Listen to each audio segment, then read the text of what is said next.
Greetings, family. This is Cassandra-Floyd, also known as the Daughter of the Fates, founder of the Temple of Evolutionary Emergence. I'm going to get right into the thing today because today is the day. I'm finishing this book today. Today is the day. As a matter of fact, it's 11 a.m. Pacific Standard Time. And I was like, you know what? I'm not going to wait any later in the day. I'm going to do it now. That way it is done and out of my life forever. You feel me? The book that I'm talking about is one that we have been traversing through for way too long. Aaron, how you doing, darling? Good to see you. Because the notice was so short, I was like, I ain't going to be talking to nobody. But anyway, so the book that we're finishing today is Beyond God the Father and Toward Philosophy of Women's Liberation by Mary Daly. We've been, like I said, trekking through this book. Like we're trekking through molasses with lead-weighted boots. We're going to finish this book today. Greetings, makeup hair bullshit. Jemiah Douglas, hey, I ain't seen you in a minute. I'm good, Aaron. I'm great, actually. I'm good. I feel good today. So just a little bit of housekeeping. I'm gonna keep it very brief. Tonight, which is January the 4th, is going to be our first temple service of the year. The Temple of Evolutionary Emergence. We'll be having our first temple service. I'll be live streaming that. So y'all can come back on YouTube because I'll just be live streaming it through YouTube. I'll be live streaming that tonight. That is going to be at 9 p.m. Pacific Standard Time. If you are in the LA area and you want to attend, then you can email me at EvoEmeTemp@gmail.com. That's EvoEmeTemp@gmail.com.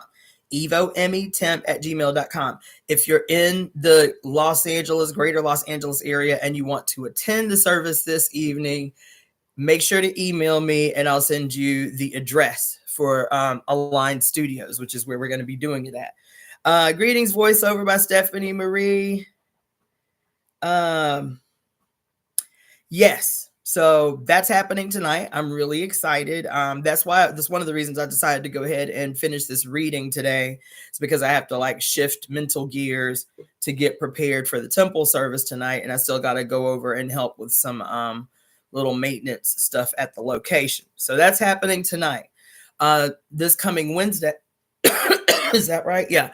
This coming Wednesday will be our first temple study of the year. So for those of you who weren't online last night or a couple of days ago when I did the last live, we're going to be doing 2 temple services a month and 2 temple studies a month. The services are going to be every Saturday at 9 p.m. Pacific Standard Time. And the temple studies are going to be 9 p.m. At the temple services are going to be every first and third Saturday of the month. The temple studies are going to be every second and fourth Wednesday of the month. I am open to feedback. For me, I have just noticed in general doing lives and things that you guys tend to be more people present in the evening, even that late in the evening, than during the day. I've been doing the temple studies, the book club studies. I think I'd started out doing them at 6 p.m. Pacific Standard Time, thinking like, okay, it's 6 o'clock for us, but every other time zone, this can be like a reasonable hour, right? But what I have found, and if that's better for people, because we're on the furthest time zone, okay? So 9 p.m. Pacific Standard Time is very late for y'all, which I felt like it was very late. But when I do my lives at 9 o'clock, there are always at least 3 times more people present than when I do them at 6 or 7. So I'm still open to feedback. You guys can email me, make suggestions, but we're going to try it for 1 quarter. So because I want to also establish consistency now that we have a location where we're going to be an on-site location where we're going to be holding temple services. So I said, okay, we'll do it at 9 p.m. Pacific Standard Time for 1 quarter to see what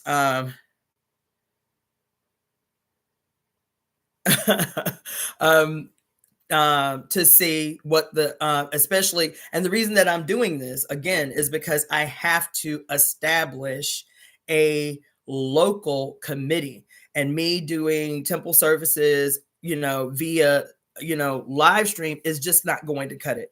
Like, I have to establish an actual presence here in LA if I'm going to kick this shit to the next level. So the temple services is the beginning of that. And then I told y'all there are several events that I'm planning this year. I'll talk to y'all maybe on another day, since the book club, since the book is going to be finished today, maybe later today or tomorrow, maybe tonight during the temple service, I'll talk more about the calendar for the year that I've established for the temple, because there are some events that we will be doing every year, that I started last year, we'll be doing every year. That'll give y'all ample time to plan for those if you want to attend and you're coming from someplace else. So I'll be talking to you guys tonight about the calendar for the year, so y'all can get that in your mind. But the temple service is on location, is just a great opportunity to finally get some bigger goals met for the temple. One, we're using this woman's studio, this woman's location, in the interim. But the long view, hell, if you had me, tell it the short view. For me, I have big ambitions for this year. I want us to own a building this year. Yep, sure do. I want us to own a building this year, and I don't think that's outside the realm of possibility. And so this sister opening up her space for us gives us the opportunity now to establish a consistent presence in the city where people can come in person to participate in the temple services, and then eventually be able to plug themselves in ways that can help us kick this shit into overdrive. Okay, so let's see what y'all talking about over here. Okay, greetings, Tajali.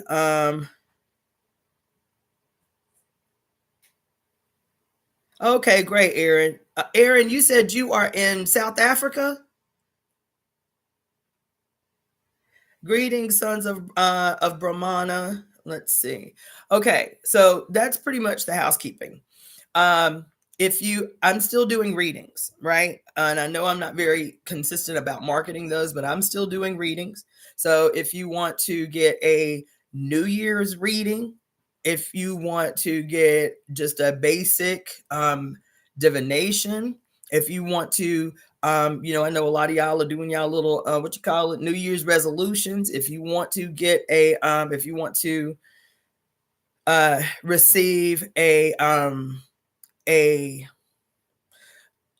overall 5 elements, a 5 elements wellness consultation, which is like, my medical bag. If you want to get a 5 elements wellness consultation, I offer that too. I don't talk about it as much as I do the readings, but it is dynamic. It's deep. It's deeper than a reading a lot of times. So those I also facilitate via Zoom. So you can book your 5 elements wellness consultation. You can book your divination session, so on and so forth. I'll start maybe posting some information, because I'm going to do like a beginning of the year like discount on divination and consultation.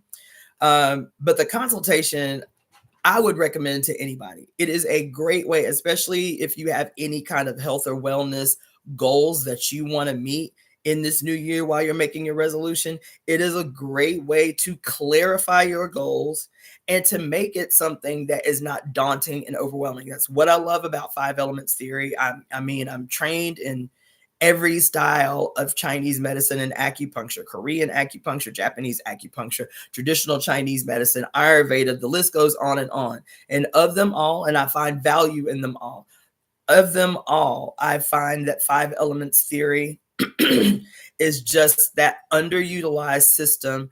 And I think it's underutilized because of its ability to completely demystify what it means to achieve a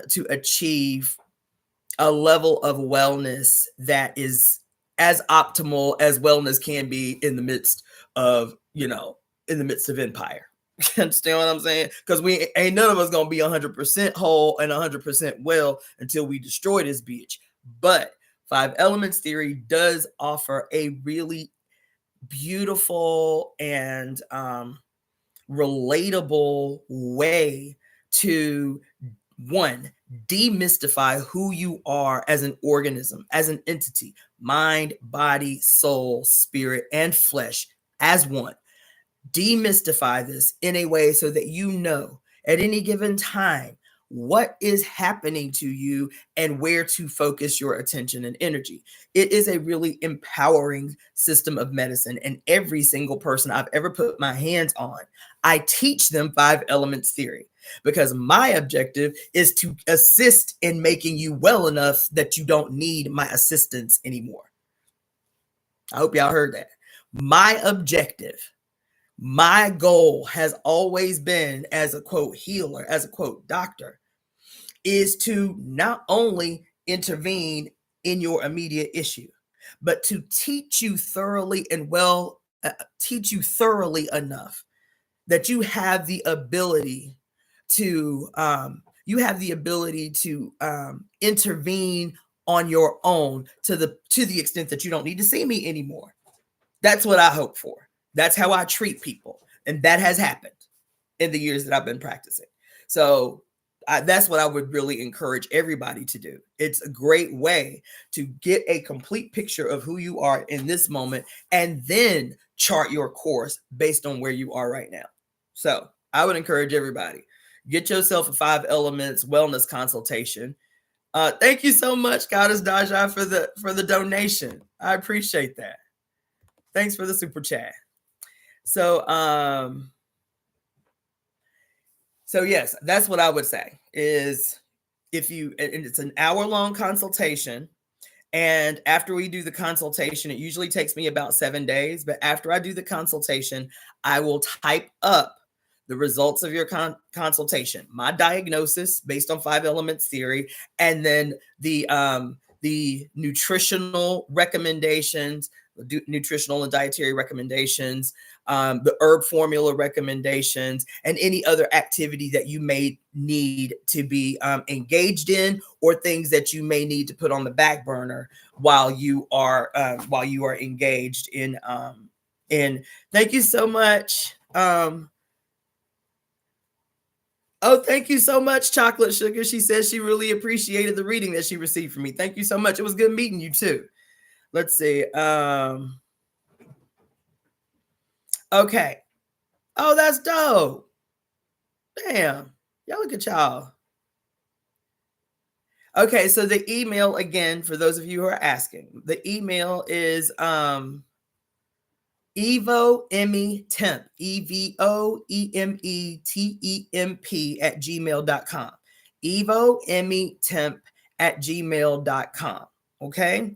So and that's for anything. Just make sure you put something in the header, especially if you've never emailed me before, because stuff does have a tendency to go to my spam, and I check my spam every day, but make sure you have something in the header that I know that, you're emailing from the temple. So yes. Let's see, is there any other also, if you are greetings, young black and gifted young gifted and black ink. So also, if you are interested in making a donation, a contribution, whatever, you can also email me at EvoEmeTemp @gmail.com. And for Zelle, you can just use that email address, EvoEmeTemp @gmail.com, EvoEmeTemp @gmail.com. Or if you are on YouTube, you can do the super chat, super thanks, whatever. Like, there are gifts that you can give during the live on YouTube. Okay, so there was something else. What else was there? Oh, I got something to show y'all. Oh my God, I almost forgot. Hold on.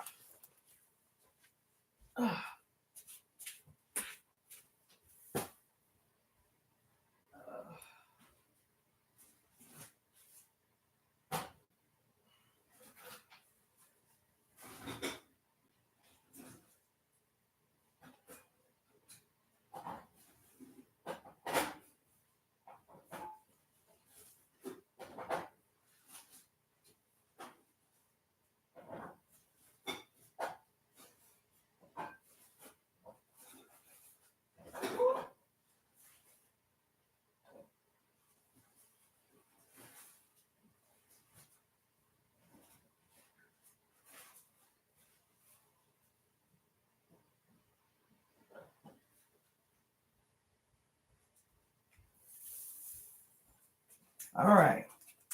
So I was telling you guys, I had not, I'd been sick for a couple of weeks. Plus, the end of the year is always crazy. So I've been watching a lot of overtime. I mean, working a lot of overtime, whatever, whatever. So I haven't been exercising worth a damn, like really worth a damn. So on the 2nd, which was day before yesterday, I think, I went for a walk for the first time, and I cannot, like a real walk, like a hike. I hiked up to the observatory.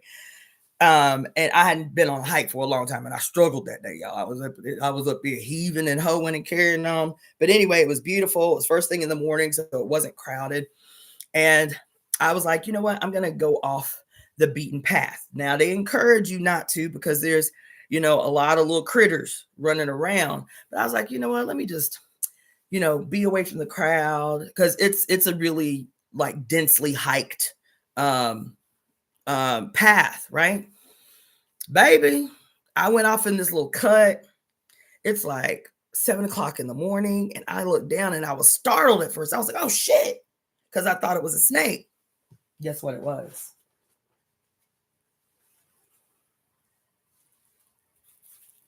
I found a shed rattlesnake skin yesterday. Can everybody see that? I found a shed rattle skin snake yesterday. Isn't it beautiful? I know, wow, right? So, my family, both sides of my family, my mother and my father were both born in New Orleans. And so I remember, I instantly remembered as a kid, like different hoodoo shit, that my family used to talk about, because they so super Christian. So they were like little, they were like little idioms in our house that was still based on them having grown up in New Orleans. And I remember something about the significance of snakeskin. So I Googled, I can't do it now, but I Googled yesterday, like, the spiritual meaning of snakeskin, spiritual and magical uses for snakeskin. That shit was deep. I'm actually gonna post it. I'm going to post it as a YouTube post on my page after we get done with this reading. But it was really, really fascinating what I found out about snakeskin and its magical uses. You feel me? So anyway, I'm hype about that. That was my first walk, child. That was my first hiking, probably since the summertime. I'm not gonna front. Probably since the summertime was the last time that I hiked that hike, which is vicious, up to the observatory. So anyway, my first day back on the hike, and I was like, okay, I accept this gift. Goddess, thank you. Appreciate you. Anyway, so that happened. I was hype about it all day yesterday, and I meant to show y'all last night, but I ended up having to go to work. But anyway, and then greet Mama Harriet this morning, my little Harriet Tubman dog tag I'm sporting today. I just was vibing on Mama Harriet this morning. All right, let's go. I think that's it for the housekeeping.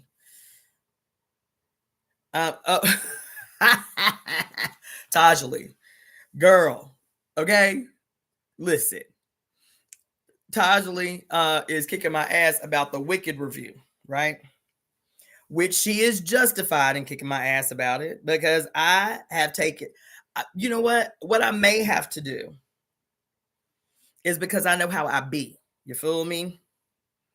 I've already taken about 6 or 7 pages of notes after watching the movie, right?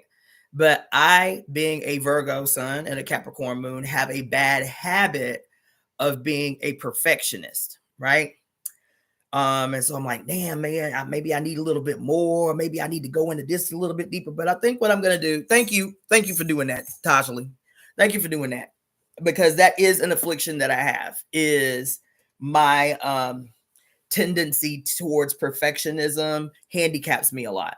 So I think that's what I'm going to do. I'm going to go ahead and make the commitment. I'll let you know a date, but it's going to be this week. I'm going to go ahead and make a commitment, at least, to do a part 1 of what I've gotten from the Wicked movie this week. I'm going to do that. I'm going to tell you why I said that, because I was sitting here watching several YouTube videos this morning. There's so much good shit on there that it's too easy to get caught up. But one of the videos that came through is this dude named what's his name? FD Sideliner, maybe FD Sideliner or something like that, right? I like his commentary a lot because he reminds me of a friend of mine. But anyway, he did a short, very short, like overview type think piece on Gladiator 2 with Denzel Washington. And his think piece on it, because it wasn't even on my radar or shit to watch. I didn't watch the first Gladiator. FD Signifier. Thank you, Aaron. Yeah, Denzel is the man, but I didn't feel any like urgent pull to go see the movie. I was like, if it come into my radar, maybe whatever. But there's so much shit going on. I was like, it wasn't even up on my radar. You feel me? And then I see this brother's piece this morning. It was short, maybe 15, 20 minutes.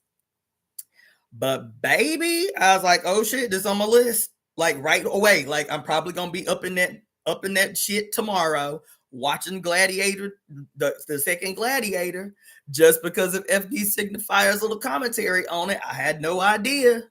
And what I like about this brother is he's so funny when he starts talking about like the weirdnesses of hoteps. And so he brought that up in this movie because he talked about the both extremes, like the extreme views of the hoteps and then the extreme views of the white people who were completely opposed to the film because Denzel was in it and was like, there wasn't no niggas in ancient Rome. And everything that we know about history says that there were plenty of us in ancient Rome. Plus, race nationalism, the way that it exists today, was not a factor in ancient Rome. It was slowly becoming a factor, but it was not a defining factor in ancient Rome at the time.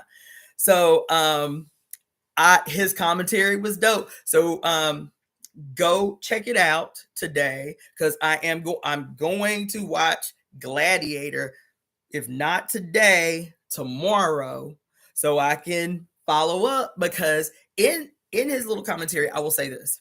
I have been working on for a very long time. Y'all don't understand. I'm working on about 15 different things at the time, at any given time, right? And as a matter of fact, I think it is a folder on my channel. So if you go through my channel, like my different, what do you call them? Your folders or your playlist. If you look at the list of playlists that I have created, one of them is called Villains Are the Real Heroes, right?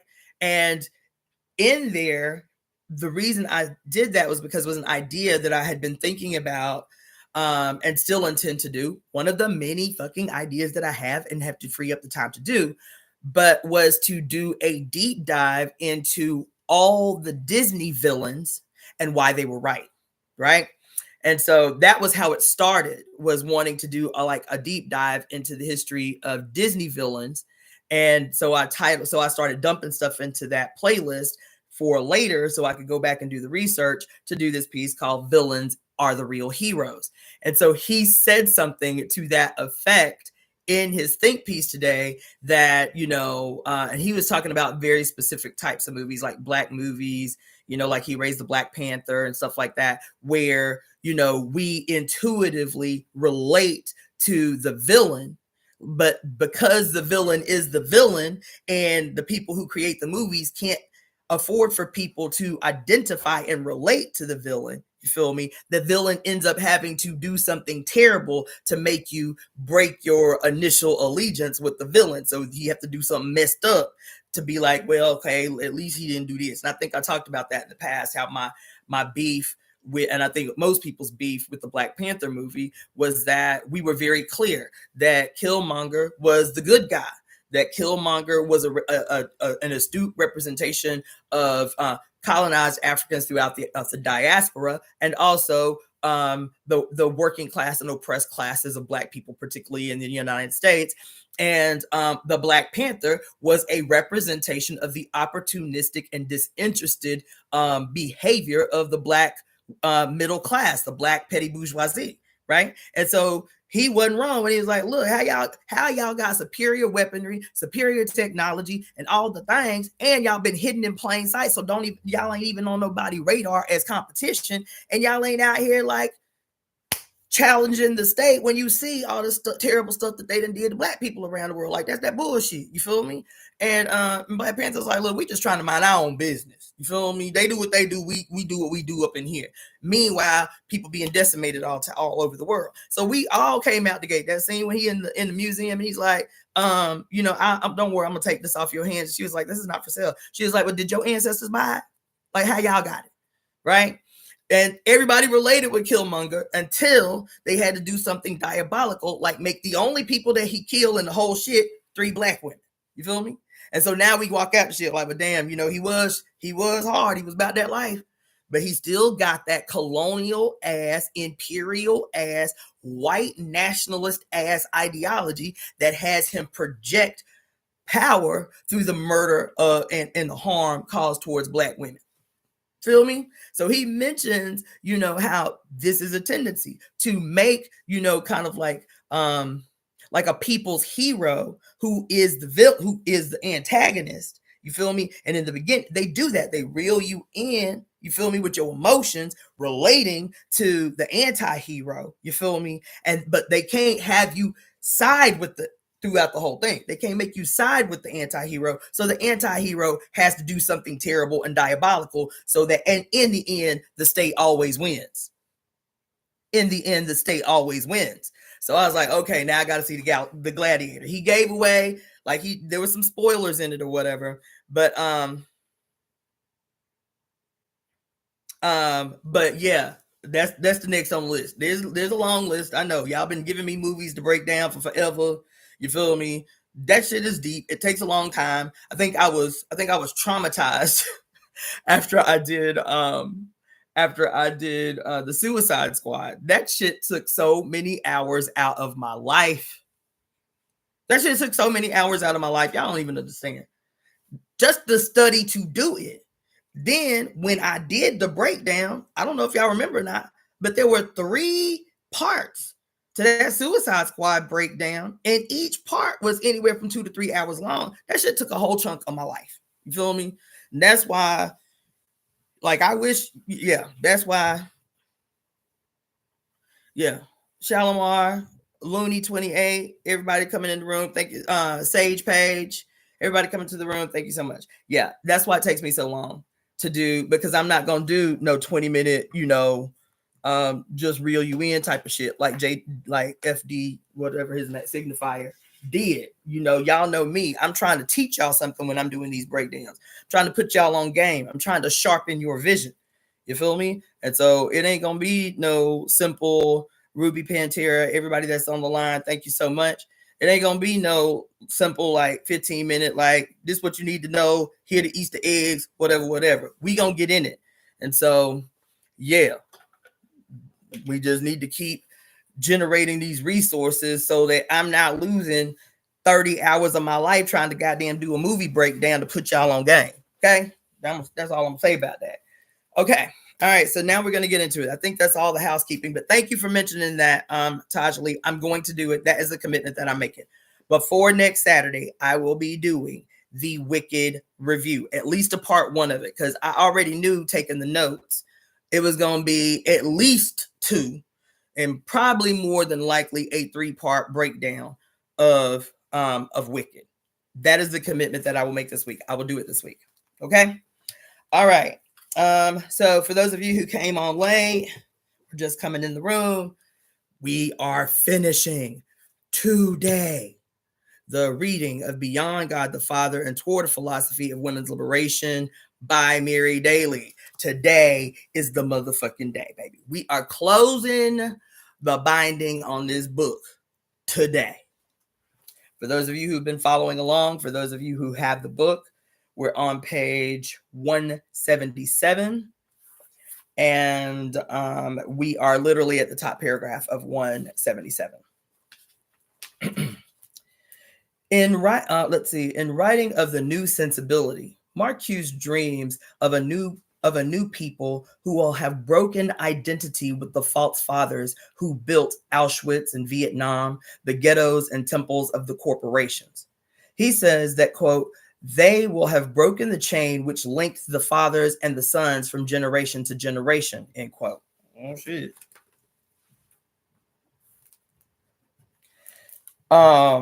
But this is precisely the point. What is the substance of the chain that has, quote, linked the fathers and the sons, culminating in the Auschwitzes and the Vietnams and the corporations, the ecclesiastical and secular inquisitions, the unspeakable emptiness of the consuming and consumed creatures whose souls are lost in pursuit of built-in obsolescence? This is precisely the chain that derives its total reality from the reduction of women to non-being.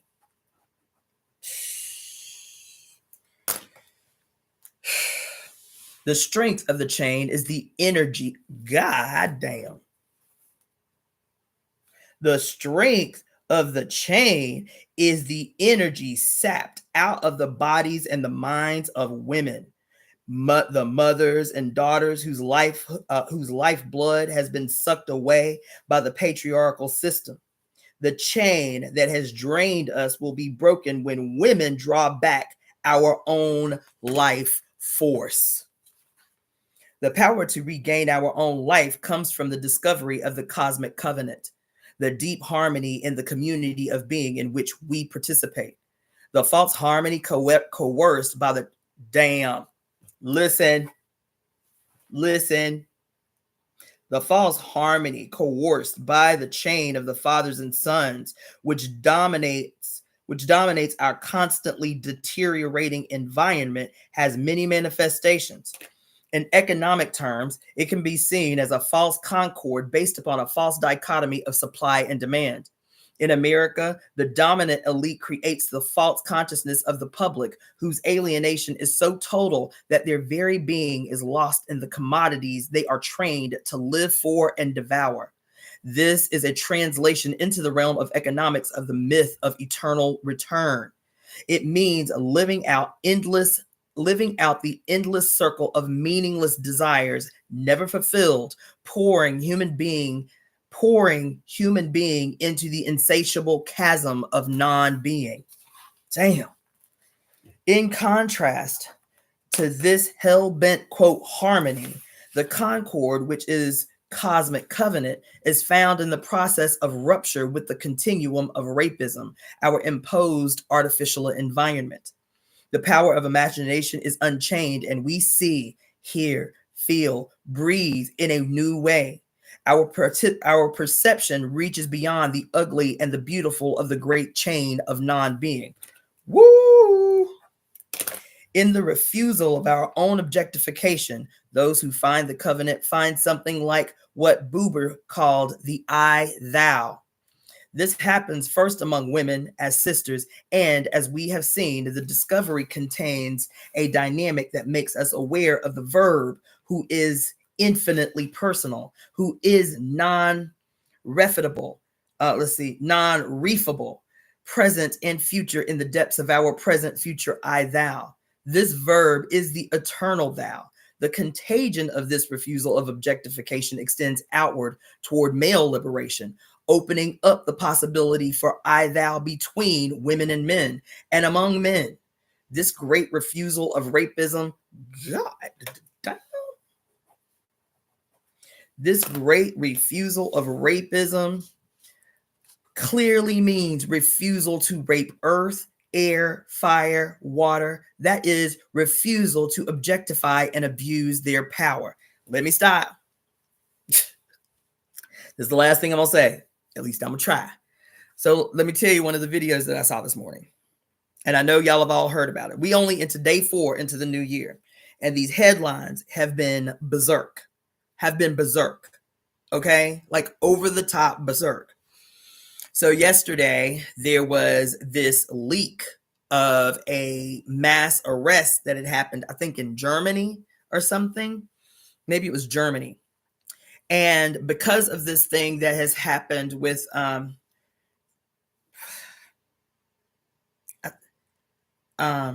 is it Giselle Petitquois? I don't want to mispronounce her name, but the 72-year-old woman whose rape trial just ended with the conviction of 52 men for the 10-year perpetual rape and sexual assault on her, orchestrated by her husband. So apparently, because this this case was so deep and profound and had such a profound ricochet impact on Europe that German, like authorities, like the police, started scouring the web for chat groups like the one that her husband was involved in and used to bring strangers into their home to participate in this aggression against her, right? So yesterday, all over the headlines for half a second, all over the headlines, in scouring the web, these organizations in Europe scouring the web, the government of Germany found a chat room of up to 70,000 men of all ages talking about sharing with each other the different instances and ways that they had sexually assaulted or raped, not strangers, the women in their lives, their mothers, their daughters, their sisters' friends, sharing stories of the ways that they had committed these acts of violence against these women.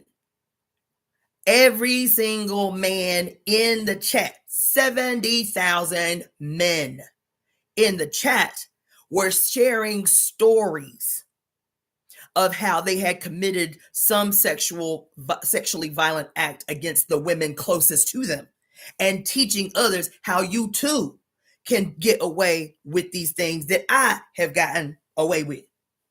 70,000 men. 70,000. 70,000 men. This woman, this 72-year-old woman who has 4 STDs and was assaulted 6 times by her HIV positive neighbor, right? It is believed that up to 82 men participated over the decade in the assaults against her, but they only had enough evidence to convict 52. Doctors, lawyers, police officers, firemen, gardeners, met many of the men in her neighborhood. Hey, how you doing, girl? It's good to see you. Whatever. Meanwhile, while she unconscious, her husband is inviting damn near the whole neighborhood. They were talking about how many men just in their neighborhood, just on the blocks surrounding their house, that she see every day, participated in this heinous aggression against this woman. Now, I'm going to say something about it because we got to talk about it. I'm just saying. This woman, mother, grandmother, you feel me? The fact that this story is not spinning 24 hours a day on every news outlet on the planet is indicative of how this society, the males in this society, diminish and make insignificant the gravity of sexual violence, that it has been so reduced in its significance that her husband, who had collected 20,000 videos and images, him videoing and taking photographs while men came into his home to assault his wife. He had 20,000 images and videos on his hard drive. Can you even imagine? 20,000. And he rightfully got the most severe punishment, but his punishment was 20 years in prison. That's what he got. The other 52 men who participated received jail sentences of as little as 3 and as many as 15 years.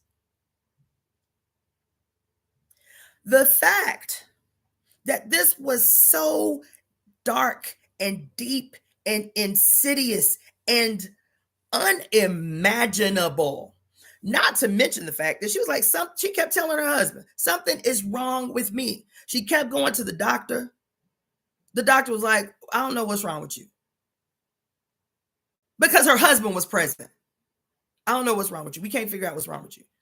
So she started talking to her doctor about maybe going to a psychiatric facility because she thought she was going crazy because he was gaslighting the fuck out of her. Because he was gaslighting the fuck out of her. She was like, but damn, maybe I need to go to a hospital, like, you know, a psychiatric hospital, because I feel like something's wrong with me. How wicked and insidious. That's dark as fuck. Rape, sexual violence is dark enough. But the level of orchestration, the diabolical nature, to be in this, to let your wife cook your meals every day, wash your clothes, raise your children and grandchildren.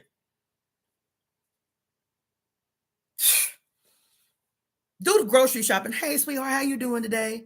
Even when they arrested him for getting caught in public with his phone up under a girl's skirt, she was like, there must be some mistake, not my husband. He's the sweetest thing you ever met.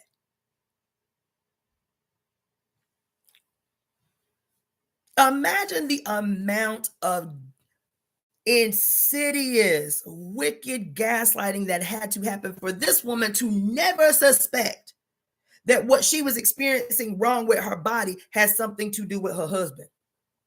Because here we didn't have a good life. We didn't raise our kids, you know, they successful. We got grandbabies. Blah, blah. And I'm just going to tell you, I'm just going to say, my personal opinion is that the moment that he was found guilty, which he was already guilty, but the moment that he and those 52 other men were found guilty, they should have been taken outside the courthouse for everybody to witness the fucking firing squad. The fact, that's why 70,000 men can be so audacious and comfortable and certain in their villainy that they can get up on a chat group and just be slapping their legs and ha-ha and tee-hen about the crimes that they've committed around the people closest to them in their lives, because they know there is no consequence. There's no consequence for aggressions against women, for aggressions against children. There ain't no real consequence. I might do 3 years. Get back out and do the same thing. There is no real consequence. There is no real price that they have to pay. There ain't. 70,000 men from all walks of life. These weren't the weirdos with the glasses and they fat and ugly, so they just be plotting and scheming on how to do terrible stuff to women because women don't like them and they weird. That ain't them. Watching the men come in and out of the courtroom during her trial, imagine the amount of women and children who were destroyed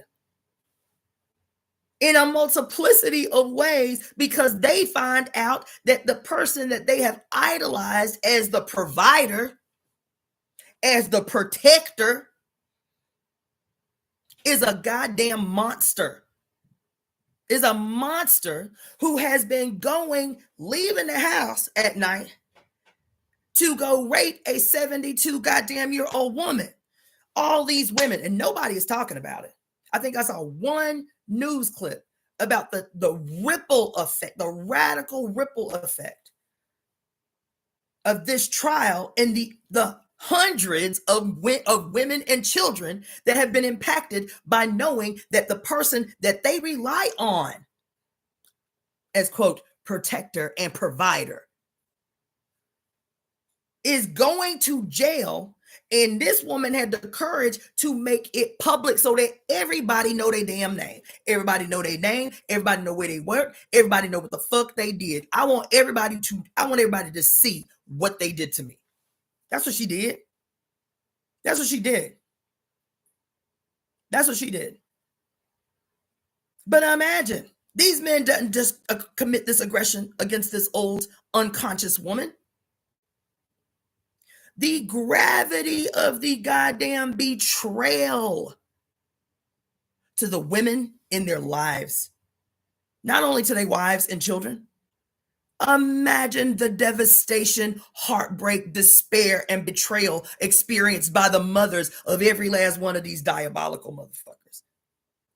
It's unimaginable to me as a mother.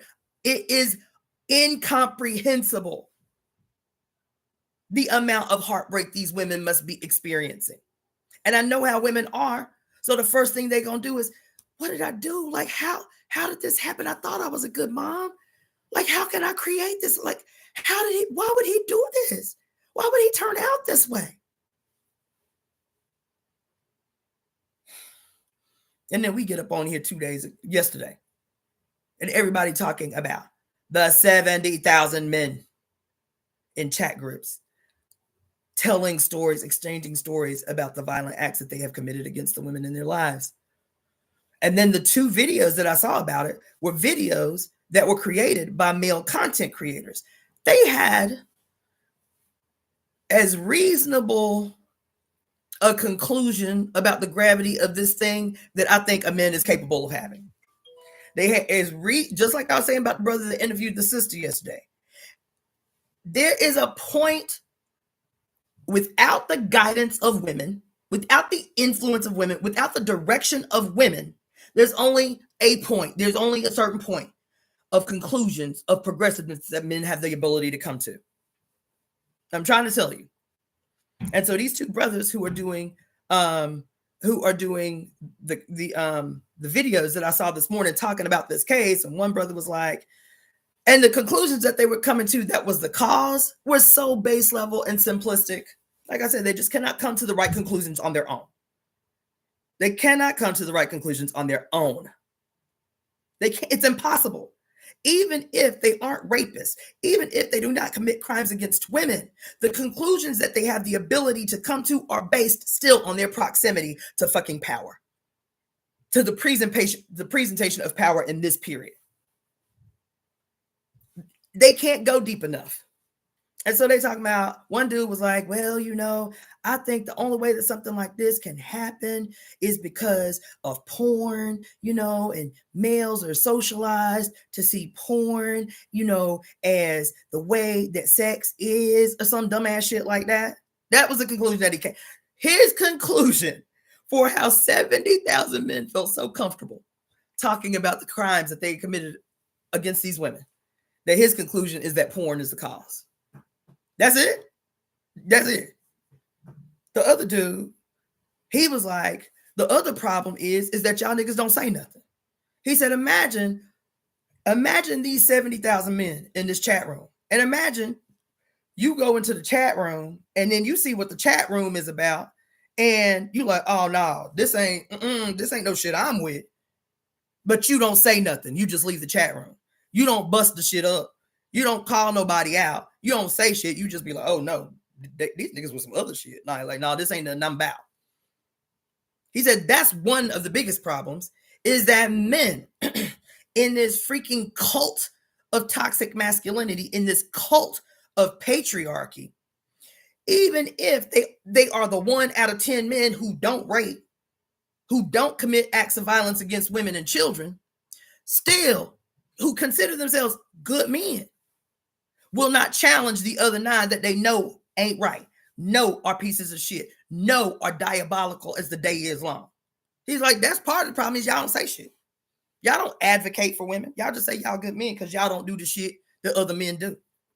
That was a decent conclusion. It was not deep enough. It was not deep enough. It wasn't even it was treading the surface. It wasn't even close to deep enough. Y'all don't say nothing. Then what comes after the saying something? When you know your homeboy, you know your best friend since childhood is beating the shit out of his wife every fucking night, and you ain't ran up on his ass. I done told y'all the story of what happened to my dad. My dad hit my mama 1 time in the 10 years that they were married. My dad hit my mama 1 time, beat her up. Me and my little sister went down to uncle. Everybody in our neighborhood was uncle or auntie. Everybody. And me and my sister went down to Uncle Robert's house and told him what happened. He was like, y'all stay here. And Uncle Robert went knocking on door after door after door to get the other men in the neighborhood to go see my daddy.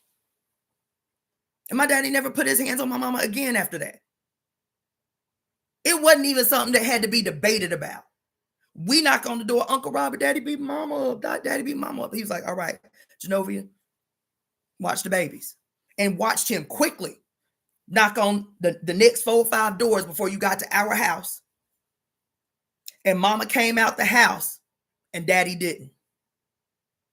And in our little ass neighborhood, because it was a trailer park, in our neighborhood, you could hear the goddamn rumble coming from our motherfucking trailer. My daddy ain't never put his hands on my mama after that.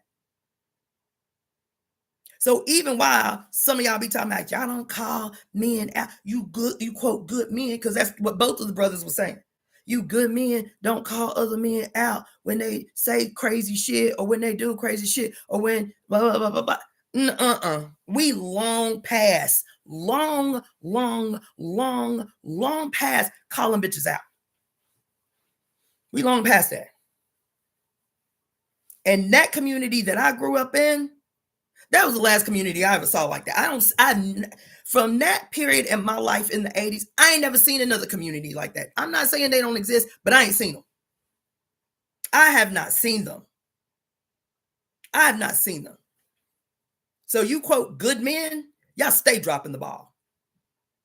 Y'all don't get no title of good men for doing the absolute bare minimum.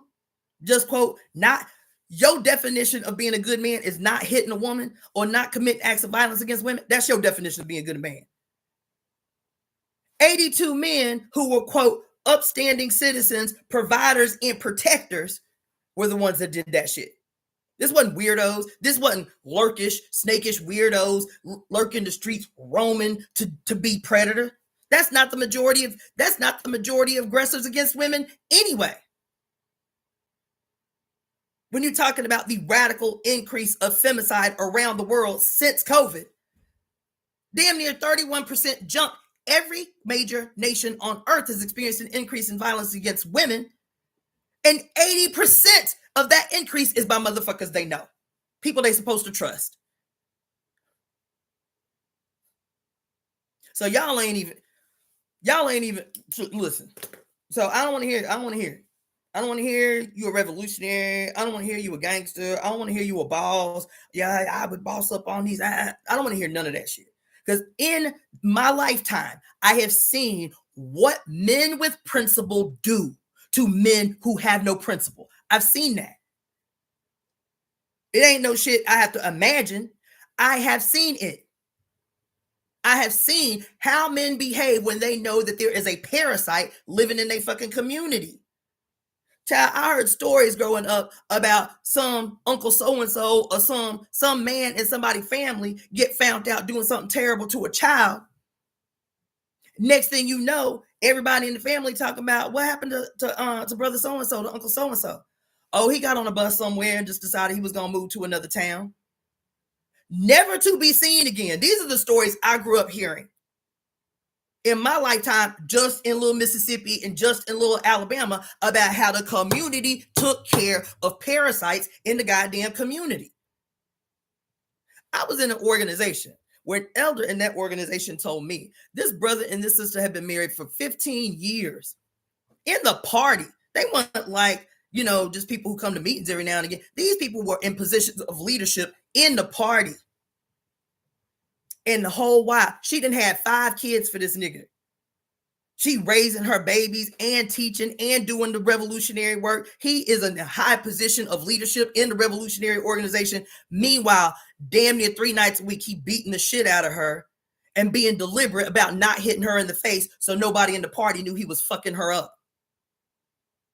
This is an elder in the party telling me this story. And so she say one day the sister came to a meeting and she went to go, hug the sister, and the sister winced. She's like, girl, what the fuck? And she pulled the girl's shirt down, and the girl's like, no, I'm cool. I just, I had an accident. She pulled the girl's shirt down and see a big old bruise on her shoulder. She said, take your shirt off right now. Now, this is an elder. She was the oldest person in the party at the time. She probably 83, 84 now. She said, take your shirt off, comrade. And like, no, I'm not going to do that. She said, comrade, there wasn't a request. I'm on the political bureau in the Central Committee, and I told you to take your shirt off. And she said that girl took her shirt off, and she was black and blue all over the trunk of her body, her back, her front. that this motherfucker had been in the party. 50-year-old goddamn organization. This motherfucker in a position of leadership, not just fucking his woman up. So like, quote, acts of rage and he just going off. No, methodically, strategically hitting her in places that he knew would not reveal him. Meanwhile, he was a teacher in the Marcus Garvey Academy. He was a teacher in the Marcus Garvey Academy, goddammit. And the elder told me that when she saw the sister's body, she called, I think 5 or 6 brothers who were in positions of leadership in the party. She said, I have an assignment. Y'all all come to the office right now. She told them what happened. She said, I don't care how you handle it, but it better be handled before the end of the day. That's what she said. I don't care how you handle it. It better be handled by the end of the day.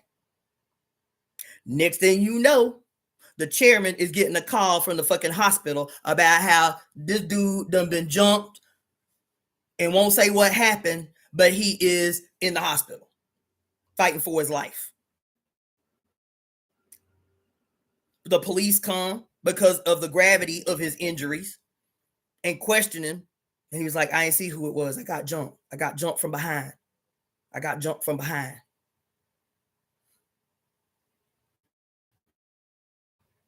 This was in the party.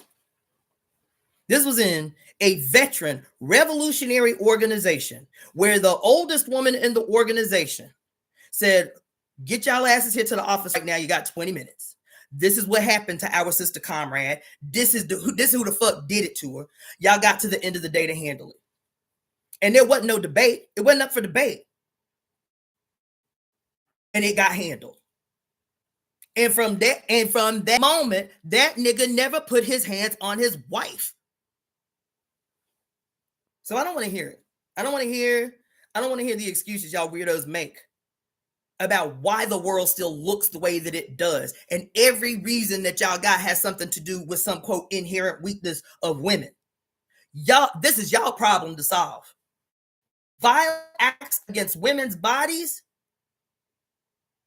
rape, molestation, the goddamn, what you call that shit? Human trafficking. These are y'all goddamn problems to solve.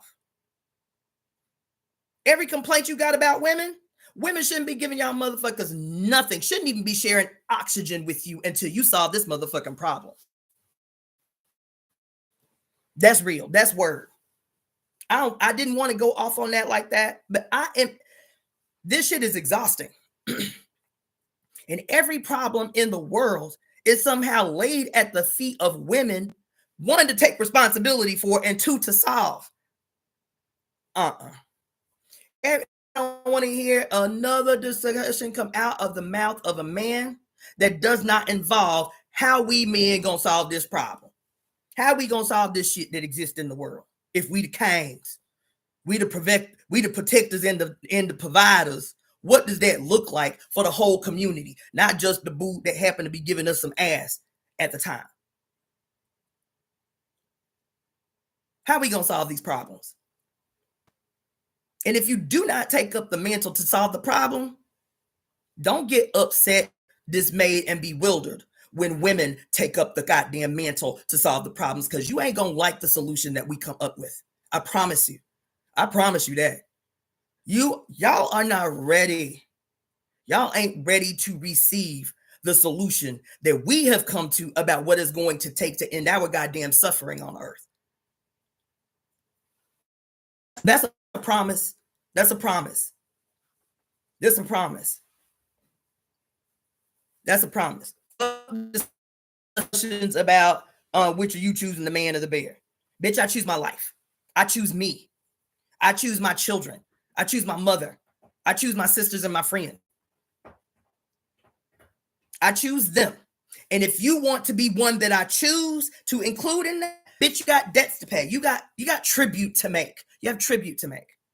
You have acts of devotion to participate in. Because it ain't be it's not be what you say out your mouth that allows me to trust you. It's not. It's not going to be your good job and the fact that you got a wife and 2 kids that's going to make me trust you. It is going to be your radical act of devotion. That's what it's going to be. Mother, what is it that our mother requires me to do to prove that I have a right to be in this space that she has created for us? Because y'all, this shit is dumb. This shit is dumb. 70,000 men. And this shit is not. Imagine this headline breaking yesterday in Germany. Imagine this. And wasn't nobody named yet. Imagine the chaos in the consciousness and spirit of women when they see a headline like 70,000 German men on this goddamn chat room talking about the ways that they have harmed, abused, raped, and molested the women and children in their life. And they're like, oh my God, is this me? Did he drop me? Trying to analyze their background if they one of the victims of these 70,000 men. Imagine the 52 men and the proposed 82 men that did this thing to this Giselle in France. Imagine the women in their lives who may have suspected something was wrong with their man, and now they didn't get the confirmation in this gruesome way. This shit is crazy. And as long as we allow everything on earth to be made the issue, but what the issue is, what's the issue? That more than half the population of the planet is not entitled to their own life. They're not entitled to their own life. They're not entitled to safety. They're not entitled to sovereignty. They're not entitled to sanity. They aren't entitled to the benefits of their own labor. They are not entitled to any aspect of their goddamn life. More than half, like, who is the more than half the population I'm talking about? Women and children.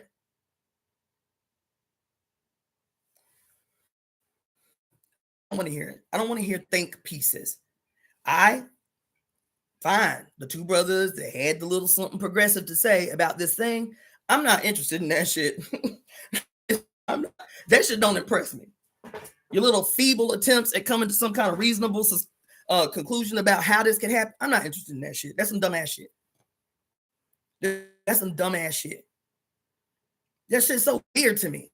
Y'all got all the goddamn audacity and courage in the world when some cracker put a goddamn assault rifle in your hand and tell you to go to some country you ain't never been to and massacre and murder a bunch of people who ain't never did shit to you. You got all the confidence and the courage in the world.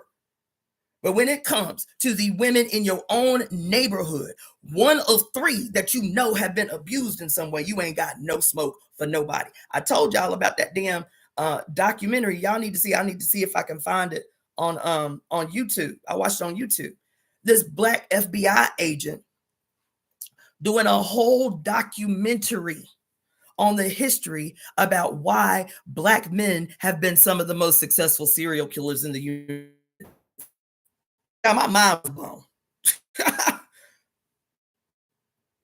He said, most people don't think about serial killers as being black and male.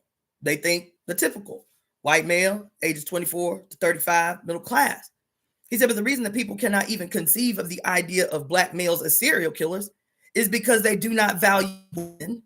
And 90% of the targets of black male serial killers are black women. And he just started going down the line. Since 1850, documented since 1850 of black male serial killers. He said it's going to make people uncomfortable because we know that black people are oppressed in this country. So we don't really want to hear no shit. There's a black FBI. We don't want to really hear no shit about black men committing violence against women because, you know, it don't feel right to us. He said, but we ain't gonna want to hear it. He said, but to date, in this country, of all the documented serial killers and the numbers of deaths attributed to each, the most prolific serial killer in the history of this country was a black male. That he was found guilty of the murders of 89 women. They believe that the numbers was, I think, 100 and 121 or something. Not only that, remembered the names and faces of every woman he killed. This black man who died in prison a few years ago. They said that when they interviewed him to talk to him about the different women that, because they said in his old age, when he was getting ready to die, he wanted to make this confession. So he said, I'm gonna need a stenographer or some shit, you feel me, to come in and take my story. I'm gonna tell you the names and details of every murder I committed, you feel me? And they said it took weeks. And they said the thing that was so eerie was as he told the story of every single woman and girl he killed, he remembered their names and their faces, where he met them, what he did, what they were wearing. They said it was like he was almost reliving it in a state of joy, that he would smile every now and again while telling these men. So I don't want to hear it. I don't want to hear it. I don't want to hear it. The sister, I forget who it was. The sister sent me an email. I was trying to respond to a backlog of emails this morning. The sister sent me this email about some throwdown between Billy Carson and some white boy who supposedly shredded him in this debate or whatever. And then this dude, 19 Keys, and some Dr. Muhammad of the Nation of Islam going off on the book that we read all the time. What is it? The Women's Encyclopedia of Myths and Secrets. And dude from the Nation of Islam is calling himself trying to disprove the information that's in the Women's Encyclopedia of Myths and Secrets, and using, quote, the scientific method and the appropriate research method to disprove what this woman was saying. But he didn't go to her bibliography when he was talking about the story. He didn't go to a single one of her references and say, this reference right here, she used this some bullshit, whatever. He didn't do none of that. He didn't do none of that. You feel me? I'm sitting here watching these men verbally masturbate each other under the guise of intellectual debate and discourse. I'm not interested in none of that garbage. I'm not interested in none of that trash. None of that shit. I've never seen a single Billy Carson video that I did not turn off within 2 to 5 minutes. I'm not interested in what none of you niggas got to say. None of you. Men, white men, black men, brown men, red men, yellow men. I do not give a fuck if it does not involve in some way how we as men are going to actively, enthusiastically participate in the ending of violence against women and children. I ain't interested in nothing else y'all got to say. Nothing. It's not important. It's valueless.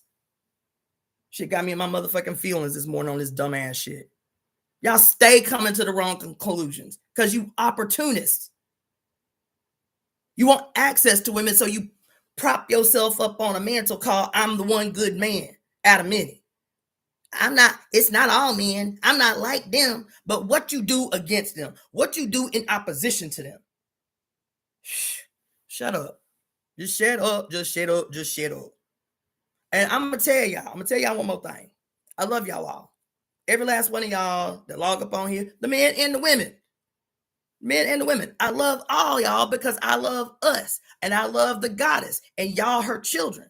That don't mean I can't have an attitude with y'all. It don't mean that. I appreciate every single email that I get. I read every single one, even if it takes me a little time to respond. But just don't. I get it. I understand the why. I really, really do. I understand the why. And my homeboy Abasi is always telling me, because he, like, we came up in the party together. And so he'd be on that renegade shit. He'd be like, look, comrade, you're going to have to get up on these damn platforms, you feel me, and these debating panels and start slaying these niggas. You know what I'm saying? You need to be on the speaking circuit debating Dr. Umar Johnson's and this. No, I don't. No, I don't. And I have had a hard line about that. He was like, but all these people that listen to them, they need to hear a countering, la, la, la. Listen, what Mary say over here? We just read it last night. What'd she say? And it resonated with me so much because I've had a hard life. I spent 15 years in the party debating black men and was exhausted because I knew it wasn't getting me nowhere. I thought if I could just make a decent enough argument, because I too am reading the politics, I too am studying the line, I too am reading all the great Black liberator philosophical thinkers, I too am reading guerrilla warfare, I too am reading everything on the state. And it didn't matter how much study I did. I walk up into a space full of Black men, quote, debating, iron sharpening iron. And by virtue of me stepping into the space with some titties and a vagina, I was instantly, the significance of the contributions that I can make to that space were instantly tossed out the door. I spent years debating men, thinking that if I was intellectually sharp enough, I too could win something from the men I'm doing political work with. These aren't strangers. These motherfuckers I do work with every day, and still did not value my contribution in the space. So I'm not doing that. And then she say over here in the read that we did last night, what she say? It was like the very first sentence, I think. Where that say? Oh, here it is. She said, look.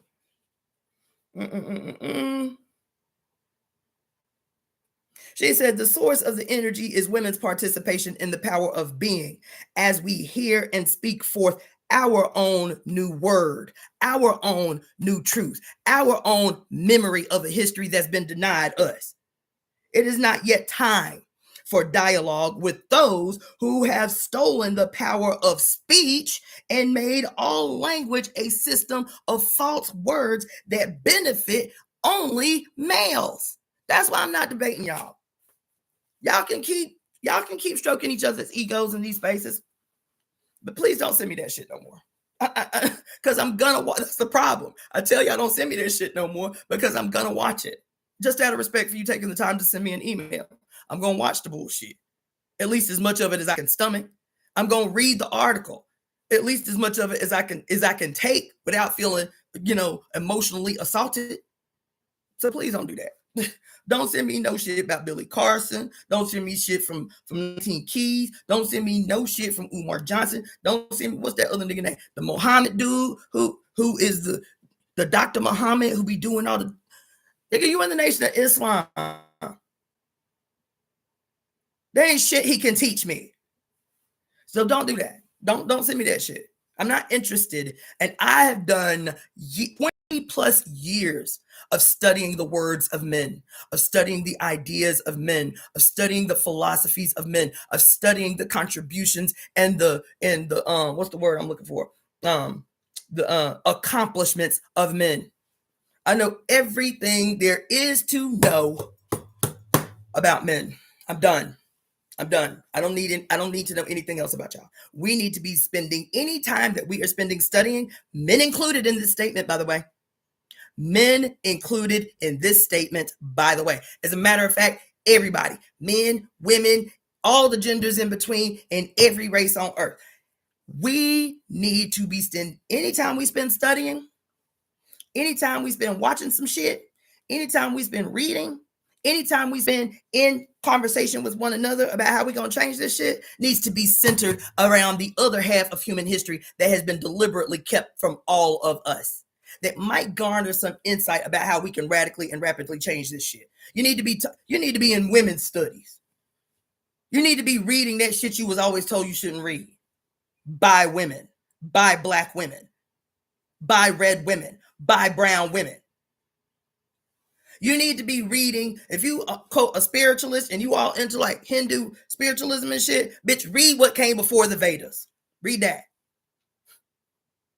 Read what existed in these philosophical and mythological spaces before the advent of males interceding, murdering their mother, and destroying and eradicating her memory from the human consciousness. Outside of that, I don't want to hear it. I just don't want to hear it, and I'm exhausted on it. I don't want to hear anything. I don't want to hear the quote deep philosophical conclusions that men come to, because I haven't heard one yet that is remotely impressive. Not one. I haven't heard one yet that's remotely impressive. So now my diatribe is done. I didn't mean for that to happen, but the mother had an attitude this morning listening to this headline. Anyway, let's see.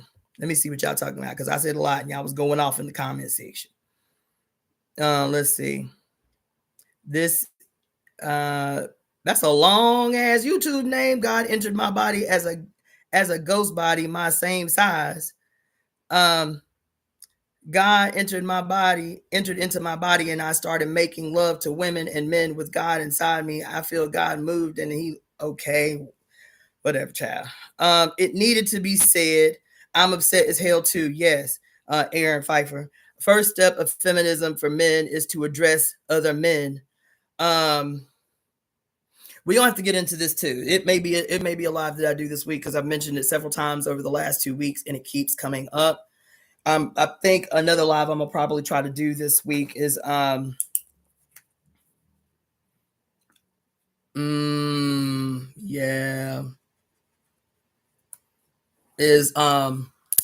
what next? What after feminism? What after feminism? What after feminism? Because here we are, thrust backwards into barbarity at the height of the so-called third wave of feminism. So feminism ain't the answer. So we need to be having a deep analytical discussion about what next, because feminism is not the way forward. It is not the goddamn solution. So that's one of the discussions we need to be having. They haven't even touched on dark web chat rooms yet. Exactly. Let's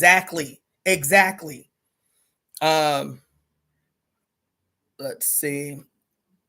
That's wild. The show Grotesque on Hulu, the very last episode showed a group of men, lawyers, doctors, and politicians speaking against women in a private meeting. And I'm like, I haven't watched the show. I've been seeing the billboards all over Hollywood. And I had debated about whether or not I was going to give any energy to it. But yeah, it's hidden in plain sight. Let's see. Y'all were tripping off the story about the black male serial killers. Well, that shit happened. That shit happened during COVID. And the only reason it got any headlines was because of TikTok. I told y'all. Didn't I tell y'all 2 weeks ago? This thing happened. I think they're talking about January 19th. If they don't meet a resolution that the United States is going to ban TikTok, and everybody's up in arms about it and got all these ideas about why the United States is looking to ban TikTok. I told you why. Do you know? I told you why. I'm convinced, and you can't convince me of nothing otherwise. TikTok has exposed everything we're talking about. Everything that we're talking about. Women have been radically emboldened by light years in the few years since TikTok has been a platform that we've had access to. This thing is about women. Them targeting TikTok is about women. Them attempting to destroy TikTok in the United States is about what's breaking up this newfound solidarity among women on TikTok. Women calling people names, women telling their stories so that you don't get caught up looking for there must be 10 million TikToks on how to recognize the red flags of narcissistic behavior and abuse and manipulation. Another 10 million, 100 million TikToks on spiritual manipulation. That's another thing I want to talk to y'all about. Spiritual manipulation in sacred spaces. How to make sure you are not the victim of spiritual manipulation. You understand? Let me tell you why I want to talk to you about it. I was on my Facebook page this morning, and I saw this. So I still communicate with all my E5 family, all my Elay and everybody off in the East Coast. And one of the brothers I'm connected with, not directly through my Elay, but in the tradition in the South, made this post. And in the post, he had some commentary. And in the post, he said something to the effect of, a lot of you thoughts out here are busting it wide open for your aleke and for your initiation, right? That's what he's saying. He's saying a lot of you thoughts out here is basically tricking for your spiritual needs, to get your little alekes, to get your pot, you feel me, to get your hand of E5, you feel me, to get your initiation. You out here, quote, that was a verbatim quote. He called the women in the tradition thoughts who, quote, busting it open to get they spiritual needs met. That was his post. Above allowed. That was his post. Right? And all the comments from both men and women, all the comments were these terrible, nasty, wretched, foul opinions about, quote, the thoughts who busting it open to get their spiritual needs met. And there must have been 80 something comments on this post. And I'm deliberately reading through this bullshit because many of the people making these dumbass comments I know personally. I know well. A great majority of them are initiated. They priests in the tradition say this dumbass shit, commenting on this dude's post. But you know what I did not see in them 89 comments? You know what I did not see as an interpretation or an extension to this initial statement that he made by him? I didn't see at all a single condemnation of these men in positions of power, one, taxing people to death for spiritual services. I ain't talking because I am of one who says that healers, spiritual workers, people need to be paid the value of their labor. This bullshit, you just do spiritual work because you just supposed to, and you ain't right if you charge for spirit. I'm not with that shit. I'm not with that shit. That's not the world we fucking live in. I reject that shit. It's a way to exploit people's fucking power. Is to say, to guilt people into doing shit for free. I'm not with that shit. You understand? But so get paid. But this shit that's being in the tradition where people are now, there are so many scenarios now where it's cheaper for a Black person in America to get an airline ticket to Nigeria, to stay in Nigeria for 2 weeks, to get their initiation performed and come back home. And it's cheaper than getting the goddamn initiation here in the United States. Being raped for spiritual services. And they know that Black people who are hightailing it out these damn institutions, primarily Islam and the church, are desperate as fuck for some kind of spiritual relief after having been traumatized in the church their whole life. And so these men are raping the fuck out of them. Yes, they are. Taxing the fuck out of them. And they don't know any better because they don't have a frame of reference. They are not connected or tied in any way to their ancestral traditions. So they're like, I'll do what I got. I'll do what I got to do. I'll do what I got to do because at least E5 is offering me some answers, some solutions, not just, just pray. It'll be all right. Just pray. It'll be all right. E5 got answers. E5 got solutions. So I'll just do what I got to do. I won't pay a bill this month just to get the spiritual work done. And so on the one hand, the costs for getting, and I'll tell you something else, it's men. Because I've met way too many priestesses, way too many women in the tradition who I say, sis, I need a reading. Yeah, I need a reading. And she's like, okay, it'll be $40. For an hour-long reading? She's like, yeah. I was like, yeah, you need to be charging more. That's some bullshit. You can't survive off that. $80 for a 1 hour reading? I have never paid my godmother the exact amount that she asked me for a reading. So while the women timid about charging justly for their services, I ain't talking about exploiting nobody. I'm talking about just charge accordingly for your services. While the women in the tradition, I'm having to stage a contest with my own godmother, like, you ain't charging enough for what you doing. You got a family to support. You got to live. You ain't charging enough. I got to stage a contest with the women in the tradition to see their own value and charge accordingly. But no shortage of men acting like pariah in the goddamn tradition. And so this dude gonna come up on Facebook talking about these thoughts busting it open for their spiritual services and not have nothing to say. These quote thoughts busting it open. These are lay people. And I done been in bimbays. I done been in some radical bimbays. Man, Atlanta got it going on. I went to a bimbay and a Shango bimbay in Atlanta at a warehouse, child, a big ass giant, like a whole airport strip that had been changed into a series of warehouses. This thing was, there must have been 400 black people in this warehouse, in this giant ceiling size altar built to Shango. Every single body in the place decked in red and white.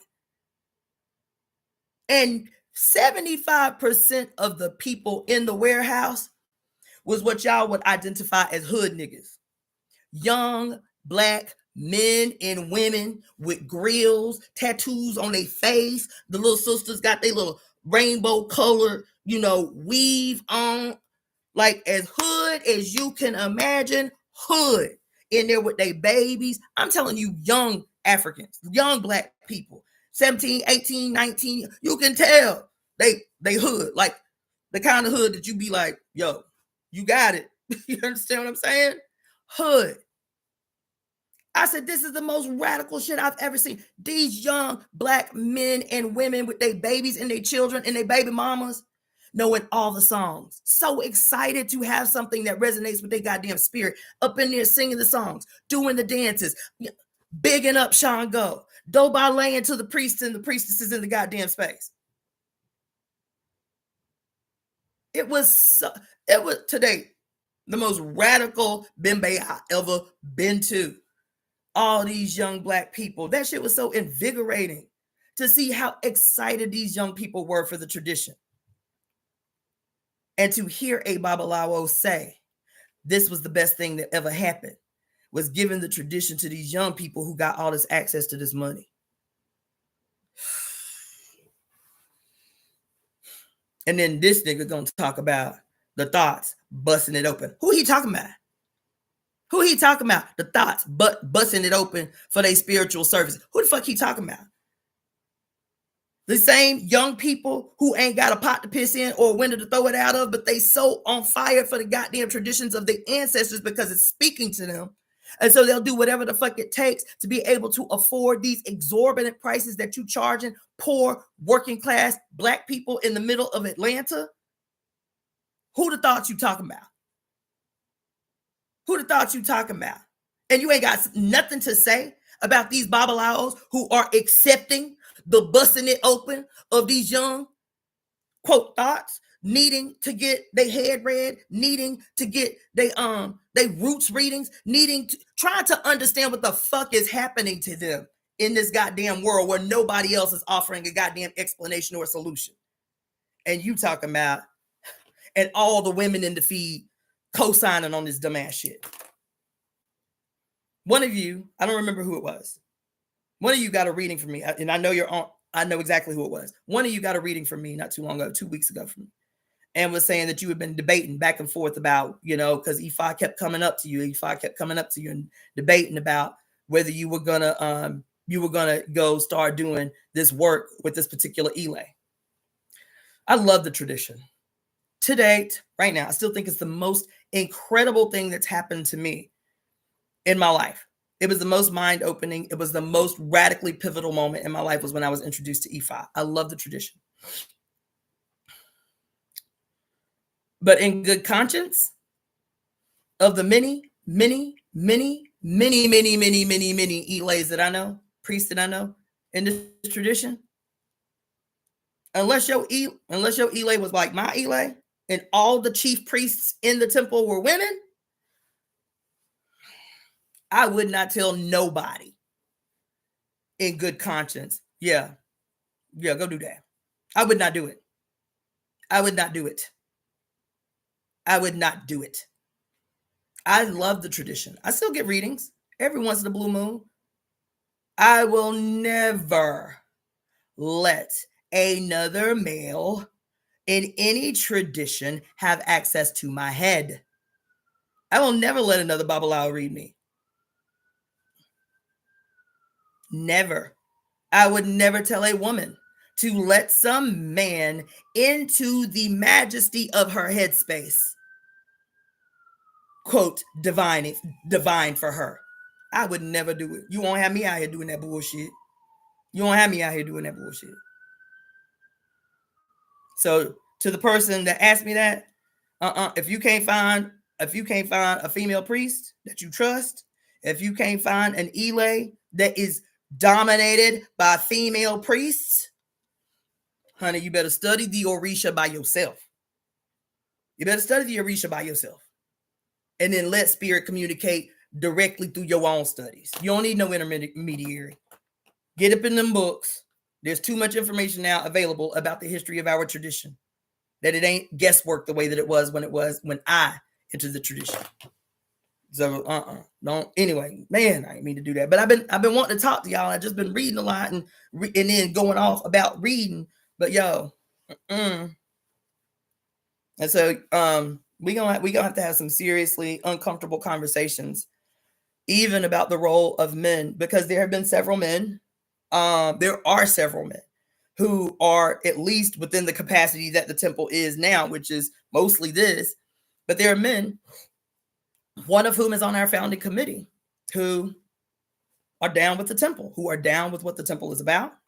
But I can already tell I'm going to have to be a lot more specific and a lot more strategic and a lot more deliberate about what participation in the Temple of Evolutionary looks like for our brethren, for our male counterparts. Because it ain't just you gonna come up into a space talking about you down with the goddess, you down with the mother, and you want to get in where you fit in. That ain't how that's gonna happen. I can guarantee you that. That's not how that's gonna happen. Okay? Or you just pay me some money, you know what I'm saying, and I facilitate some plant medicine for you and say, okay, you good. No. Now I'm done. More than this. And the reason I went off into that whole diatribe is because of this last statement she just said. She said that the contagion of this refusal of this is about men. This last sentence that I just read. That's why I went off on that diatribe. And that's what I love about her writing, is because even as she was a hardcore radical feminist, she's like, there's hope for you men. She said there's hope for y'all, but it ain't on the terms that you said. That ain't it. That ain't where your solution is. That is not where your ability to become God is. It's not on conclusions that you draw yourself. It's not because your teacher is master teacher so-and-so. That ain't it. That ain't it. She said the contagion of this refusal of objectification extends outward towards male liberation. Male liberation is tied to your refusal to objectification, to objectify, to reduce, to make small your female counterparts. You understand? She said the contagion of refusal of objectification extends outward towards male liberation, opening up the possibility for the I-thou between men and women and among men. This great refusal of rapism clearly means refusal to rape the earth, refusal to rape the air, refusal to rape the fire, refusal to rape water. That is a refusal to objectify and abuse their power. More than this, it means that the covenant embraces shit. Hold on. I'm running my mouth and I forgot I have to work. Hold on. Let me just check something.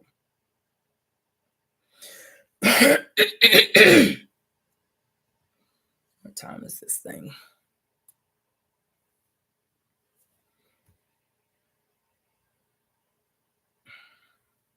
2:30. Okay, let's get it.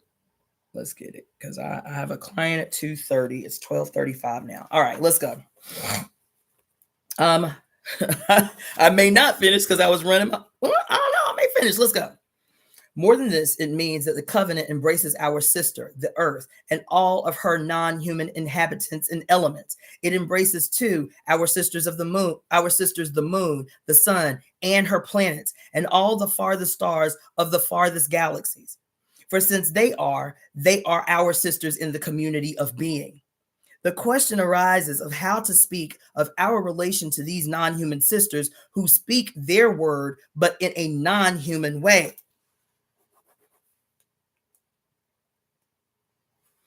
But in a non-human way. Paul Santmeyer has suggested that in order to speak of the relationship to nature, we might modify Buber's articulation of the I thou, I it distinction and speak of a third type of relation, which can be called the I ends, I being relation. The I ends, writes Santmeyer, is intimate, fluid, and present. The ends is characterized by givenness. It is not perceived as an object to be used, but is beheld in its own splendor, which gives rise to wonder. It therefore does not fit into a utilitarian description of the world. Along with giveness, the ends exhibits mysterious activity and beauty. The I of the relation is characterized by wonder. And can experience both dread and delight. In relation, there is a sense for the presence of the deity. There is an awareness of the dimension of depth. But the I ends, which Santmeyer has described with great sensitivity and lucidity, is not the normal relation to nature in sexist culture. It is a momentary delusion of poets, madmen, and lovers who must be lured back to normality.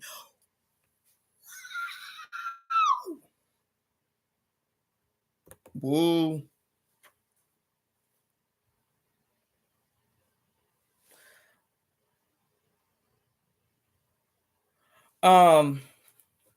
Listen. Which is utilitarianism.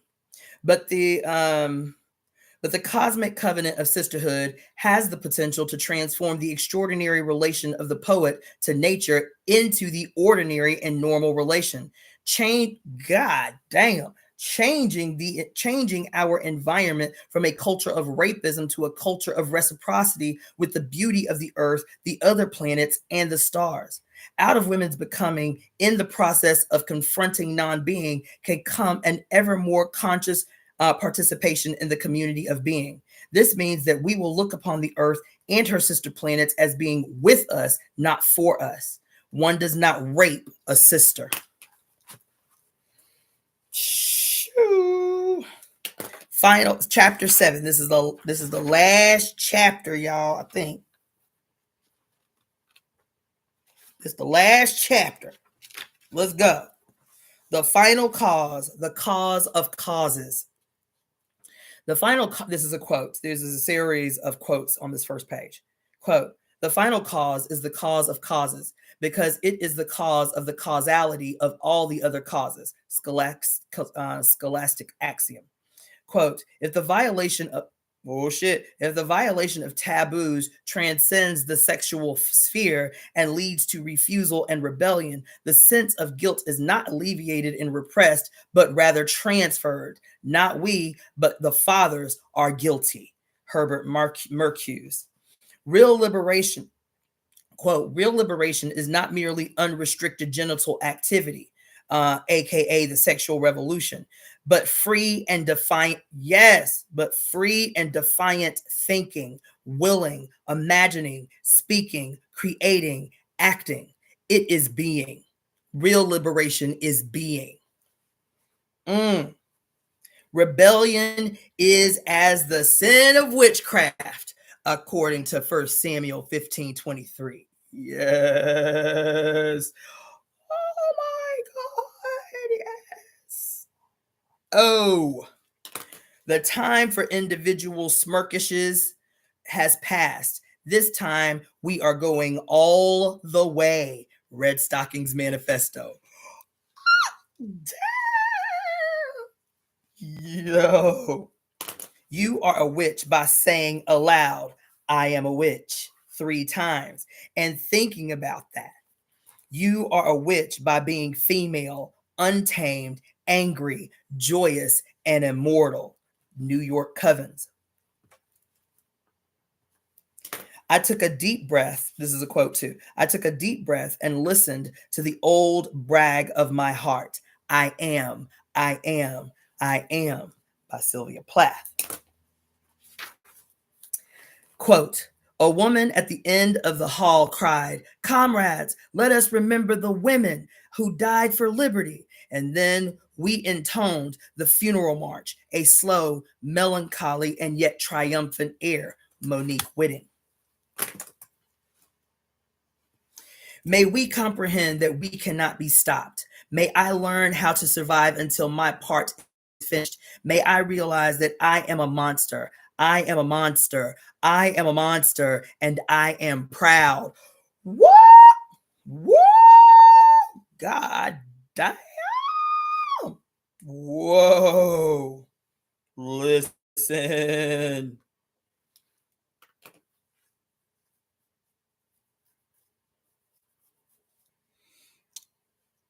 In a moment of illumination, a radical feminist exclaimed, quote, we are the final cause.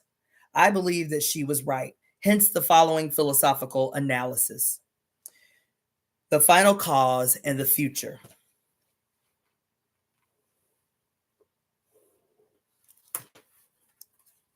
When Aristotle wrote of the final cause, he intended cause to mean that which brings about an effect.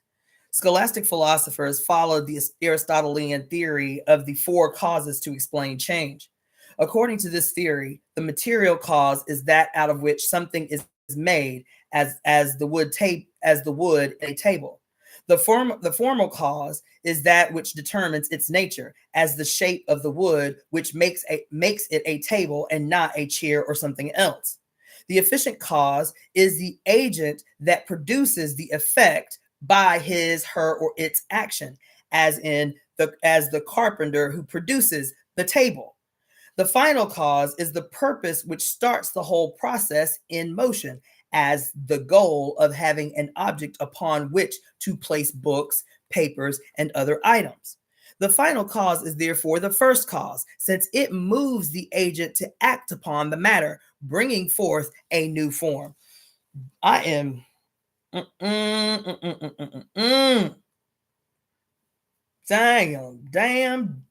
damn. Shit. The example that I have used is obviously very simple.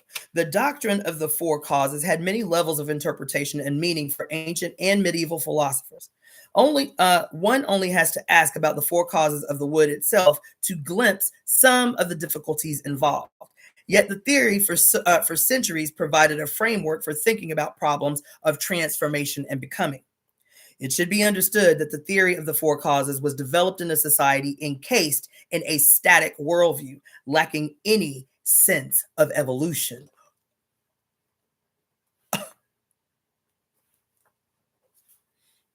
Goddamn. In Aristotle's philosophy, the role of the efficient cause or agent is to actualize a potential that is already present.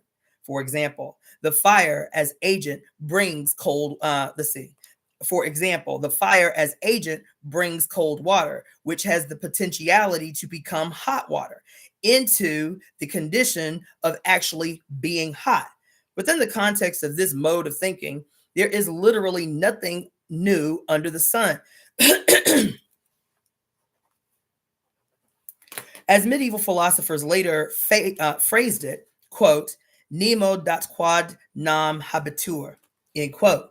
That is, no one, agent, gives what isn't in some way already possessed. The new form is already there. It is actually in the agent, as the heat in the fire, and potentiality in the patient, as the capacity in the water to become hot. I love it. Yes, I love it. There is no qualitative leap into the future. Oh, oh, my God. Oh, oh, oh, goddamn. Oh my God.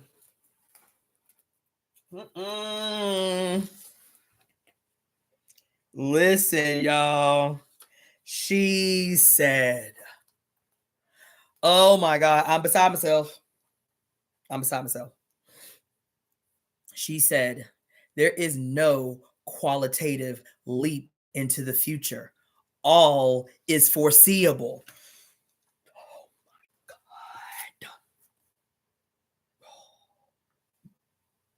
God. Oh, thank you for the donation balance. Damn. I have to write this down before I forget it.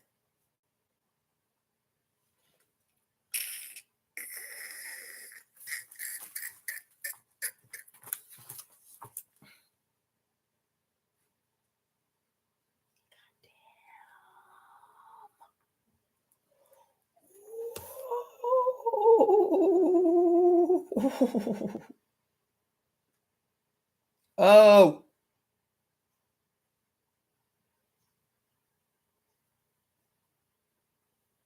Oh. Listen, I'm in here having a whole ass moment. Such a static and cyclic understanding of change was plausible in post-figurative culture, in which one could look to one's grandparents and parents as models, seeing one's own future being acted out in their life.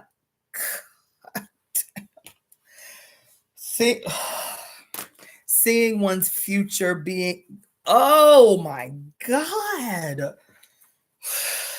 I'm gonna have to come back to this chapter, y'all. This is fucking me up. God damn. Oh my God. Oh. Oh. God damn. Listen, she said, such a static and cyclic understanding of age was plausible in a post figurative culture in which one could look to one's grandparents and parents as models, seeing one's own future being acted out in their lives. God damn. As Mead has pointed out, we no longer live in such a society. I am proposing that our present situation makes it possible to see the final cause in a completely different context. There is an incipient futurism in this idea, which was nullified by the conceptual context in which it was expressed and which reflected prevailing societal conditions.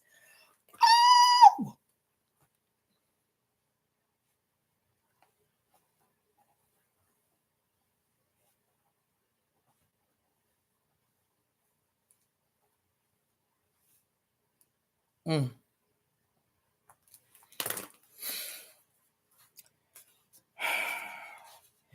As it was conceived by Aristotle, the final cause or goal inspires the agent to act because it is apprehended as good. It causes by attracting, by drawing onto itself. This idea of the good as attracting, which Aristotle inherited from his teacher Plato, might seem to be indicative of a futurist vision of a world on the move. However, it did not work out this way. Y'all, I don't know if y'all realize how deep what is happening is right now. Goddamn. Yo. Oh my God. Yeah, I'm gonna have to come back to this one. I can like really dig into this because I am, child, I'm overwhelmed right now. It didn't work out that way. The Greeks identified the concept of the good with the Parmenidean conception of true being, which is changeless and already present.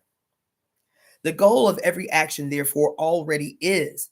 The future is essentially closed Oh my God.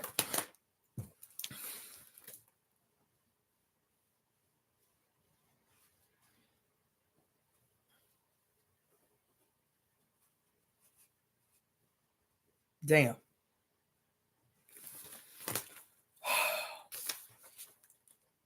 Oh,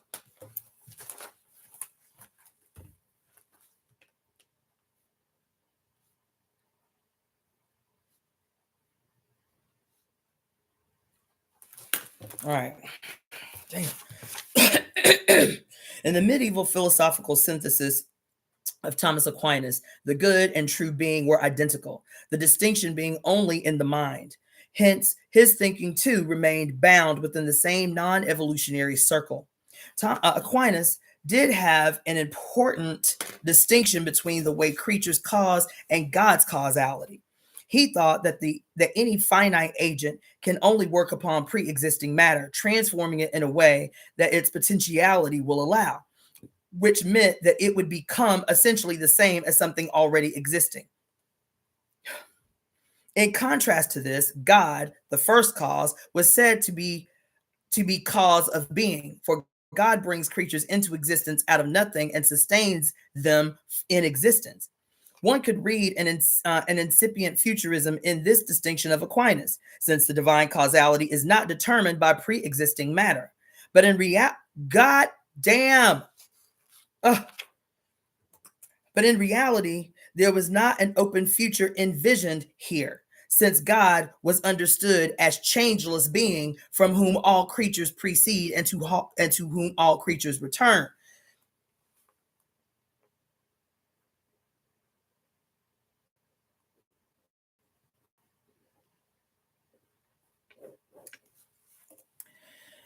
Um, Contemporary Christian theology ostensibly has tried to bring the future into the picture.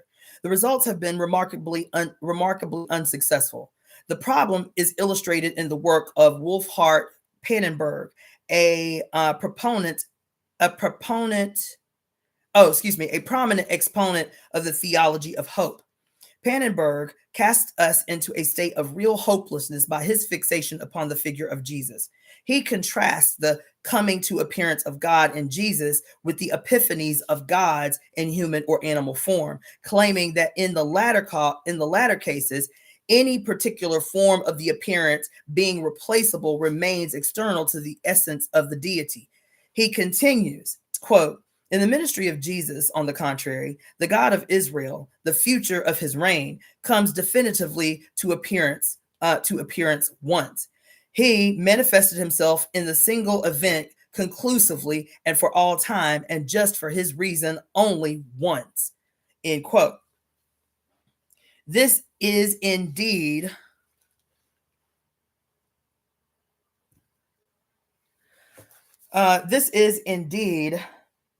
a theology of hopelessness.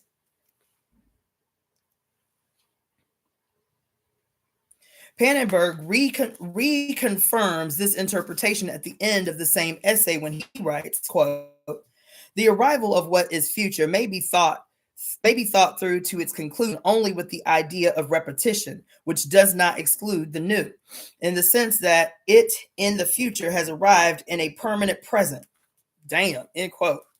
One is compelled to wonder what sort of future might be. At any rate, the symbolic message tells us that the prospects are dismal and that his perspective is far more paralyzing than that of the Greeks.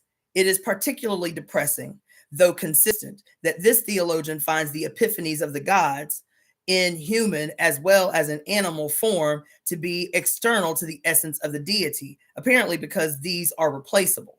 That is, there is no vision here of the universal presence of the verb who is being, who has not been revealed once for all time, who can be revealed at any moment in a constantly unfolding, not merely repeated revelation.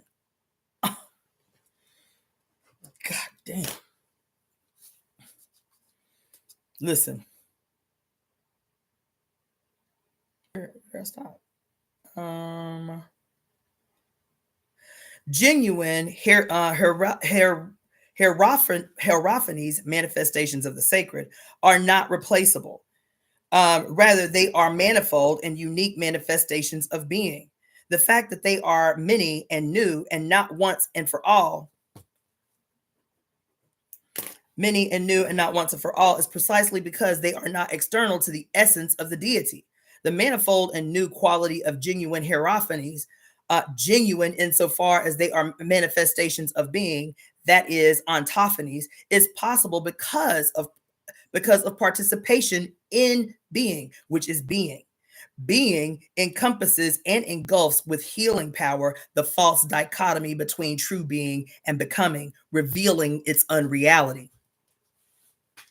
The usual mechanism of reversal seems to have been operative then in the recent crescendo of Christian futurism, which kills the future by bibliolatry. The gentlemen have protested too much. Their speech betrays them. The Greeks, somewhat unfairly blamed Christianity's decrepitude, did bequeath some useful insights, not least among them the idea of the final cause. If we can be freed from the Parmenidean delusory dichotomizing of becoming and being, we may be enabled to understand at last the real power of the final cause. Of course, this will require lifting the idea out of context. But how do we overcome the dichotomizing propensities in our culture that give credibility to the split between being and becoming? Clearly, we begin by trying to overcome the dichotomies within ourselves. I have said that this requires ongoing active courage and that androgynous wholeness is the essential healing we seek. But how does this relate specifically to the distinction in our culture, in our cultural heritage between coming and true being? I propose that we look at this problem with new eyes, seeing the conceptual distinction in the societal context that produced it. For philosophies reflect the vested interests of the cultures that gave rise to them. Yes, we will have to free our imaginations so that they are not filled dependent upon habitual, patriarchal modes of perception. It will require breaking set and hearing old terms with new ears. We might consider the probability that if the male intellectual elite has been fixated upon a split between becoming and being, this in all likelihood reflects the situation of the elite, who benefit from a static hierarchical cultural climate and who would be threatened by a total openness to the future. Becoming then becomes domesticated under the reign of a reified being, which can represent things as they are to the consciousness of the privileged who want it to stay that way. It would not serve such interest if becoming were to blow off the lid of objectified being. Marxist criticism of Christian hierarchicalism and oppressiveness, while it wasn't deep enough, did manage, along with other influences, to generate a frantic scurry among theologians to leap on the bandwagon of futurism and find a scapegoat for the disease of Christianity. Having managed to blame, quote, Hellenic influence for Christian servility to oppressive powers, they now offer us the future of incorporation with Yahweh and Son. Women who have finally come to recognize that we are par definitum excluded from management in that corporation can recognize here a continued hardening of the arteries that should link being and becoming. The institutional fathers are still running the show in the name of the future, which is another word for the past. Woo! Time is it? Okay. Let me take a drink. Damn, she said that.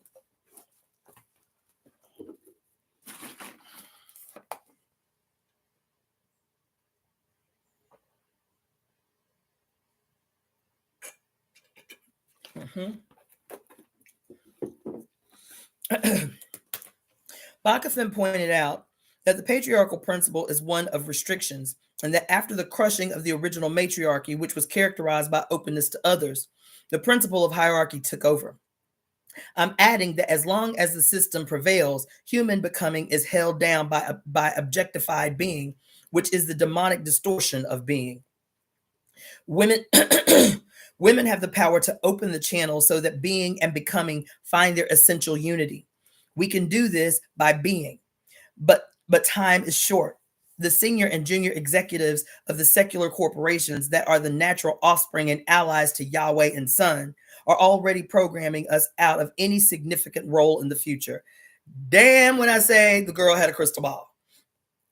Yo, now for those of you who don't know, this book was written in 1973.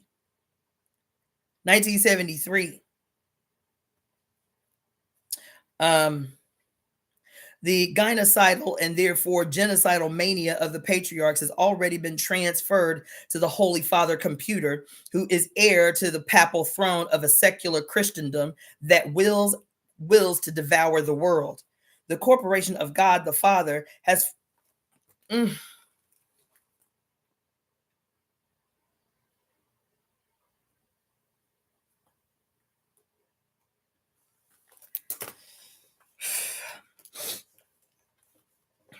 let's see. The corporation of God the Father has formed a merger with the earthly town fathers on the sly, soon to be subject to the antitrust suit.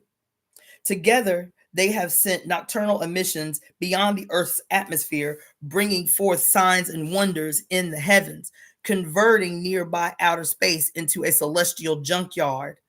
The kingdom of heaven, then, is at hand. Therefore, it is too late. Let it be said that heaven is not a kingdom. Let it be spoken by the word of our lives. The final cause in modern and contemporary philosophy. In the history of modern philosophy, prior to our own century, the final cause had a rather bad reputation. I shall give a brief sketch of some of the highlights of its unfortunate history as background for an analysis of what was wrong and what of it was right. Francis Bacon saw the final cause as a sterile virgin in philosophy, barren of its results in physical investigations and having no proper use except in the realm of human actions. In this way, Bacon tried to dodge the deadly device of using this concept as an explanatory principle. However, he was willing to allow it to stay around unchallenged in the realm of sacred theology in the form of a divine plan revealed in Scripture.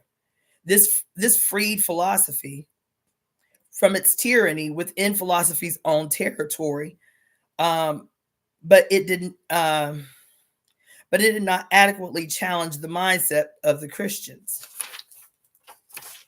I'm gonna stop. Damn, I don't want to stop, but I need to stop.